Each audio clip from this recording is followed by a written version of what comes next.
اور ہم نے قرآن کو تھوڑا تھوڑا کر کے نازل کیا ہے تاکہ تم لوگوں کو ٹھہر ٹھہر کر پڑھ کر سناؤ، اور ہم نے اس کو آہستہ آہستہ اتارا ہے۔ کہہ دو کہ تم اس پر ایمان لاؤ یا نہ لاؤ، یہ فی نفس ہی حق ہے۔ جن لوگوں کو اس سے پہلے علم کتاب دیا گیا ہے،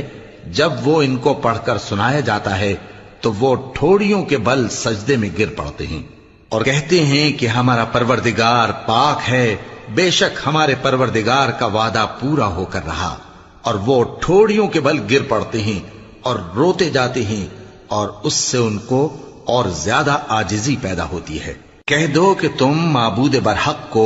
اللہ کے نام سے پکارو یا رحمان کے نام سے، جس نام سے پکارو اس کے سب نام اچھے ہیں، اور نماز نہ بلند آواز سے پڑھو اور نہ آہستہ، بلکہ اس کے بیچ کا طریقہ اختیار کرو، اور کہو کہ سب تعریف اللہ ہی کو ہے، جس نے نہ تو کسی کو بیٹا بنایا ہے اور نہ اس کی بادشاہی میں کوئی شریک ہے، اور نہ اس وجہ سے کہ وہ